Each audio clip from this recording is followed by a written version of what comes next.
얘도 우리 시험에 우리 시험에 나온 적이 있는 문제면 30회에 부동산 중개에 관해서 뭐 전속 중개 계약이나 아니면 지금 말하는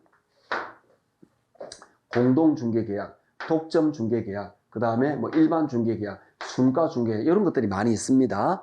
굉장히 많이 있는데 이런 것들에 관계되는 내용들에 관한 거는 우리 지난해 아마 이게 30회일 겁니다. 30회에서도 이런 문제가 한번 나와 있으니까 그 부분을 가볍게 참고하시면 됩니다. 일단 옳지 않은 것은 나와 있는데 정답부터 보면 1번입니다.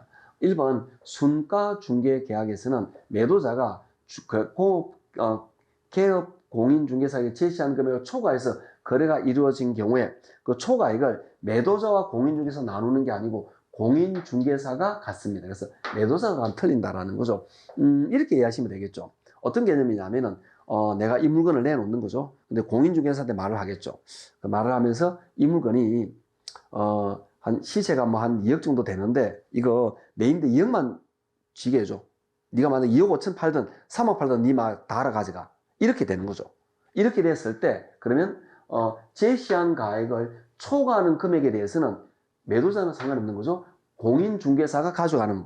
그래서 이게 순가 중개인데 순가 공인중개사 계약 자체가 불법은 아니지만 이 금액이 법정 수수료 예를 들어서 뭐 1%다. 그러면 이 1%를 넘어가는 수수료면 이거는 위법이 됩니다. 우리나라 법에서는 공인중개사법에 위법이 되는 거죠. 그래서 1번은 여하튼 뭐 우리나라 법에서는 인정이 되고 있지는 않는 거다라고 보시면 됩니다. 물론 그 수수료가 법정 범위 내면은 문제가 없습니다. 이런 경우를 다루는데 여하튼 개업 공인중개사 가지는 제도다라고 보시면 됩니다.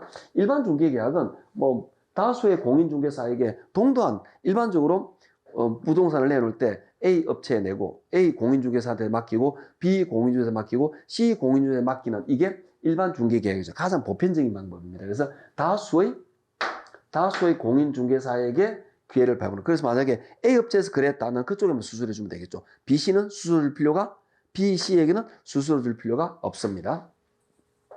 그 다음에 이런 경우는 뭐 있다라고 그냥 간단하게 보시면 됩니다. 공인중개사 법령에서 내 걸 전속으로 팔아달라 했을 때는 일단 3개월 정도로 한다라고 보는 거죠. 공동중개계약은 서로 다수의 공인중개사 상호 협동하는 거죠. 그래서 공동이라는 경우는 매수 공인중개사 함께 거래하는 일반적으로 이런 경우를 말합니다. 독점중개계약은 독점적으로 하는 거죠. 근데 이게 문제점이 뭐냐면은 내가 A라는 공인중개사에게만 하고 독점으로 계약을 했어요. 그러면 언제나 수수료를 줘야 됩니다. 그래서 이 사람이 공인중개사 거래하지 않더라도 만약에 당사자 직접 판매하더라도 수수료를 납부해야 됩니다. 그래서 의뢰인이 직접 거래한 거래에도 수수료에 대한 청구권이 발생하게 되는 이런 게 독점중개계약이다. 우리나라에서 일반적으로 그냥 공동이나 일반 뭐 이런 게 보편적입니다. 자, 이런 계약이 있다라고 보시면 되겠고요. 이 110번 같은 경우도 우리 과정을 너무 많이 나간 겁니다. 그래서 가끔 우리 시험에서는 여기서 다루고 있는 공인중개사 법령상의 개업 공인중개사의 관계는 즉 공인중개사법을 좀 지문해서 내고 있습니다. 가끔. 그래서 여기에서 공인중개사가 주택을 중개할 때 확인 설명해야 되는 내용이 있습니다. 이게 확인 설명을 하지 않으면 불이익이 많이 돌아옵니다. 이 어떤 게 있느냐라는 것들인데 이 내용들이 전부 다 해당이 됩니다. 일조, 소음, 진동 이런 환경 조건도 확인해야 되고요. 그 다음에 이런 권리관계도 당연히 확인해야 되고요. 그 다음에 중개보수 실비 이런 부분도 설명 확인해야 됩니다. 그 다음에 권리를 제정함에 따라 부과하는 세금의 이런 것들도 공인세가 확인해 줘야 되는 내용이고요. 그 다음 공법상의 내용 당연히 확인해 줘야 되는 내용이다라고 보시면 됩니다. 그래서 이런 것들은 그런 게 있다 느낌으로 보시면 됩니다.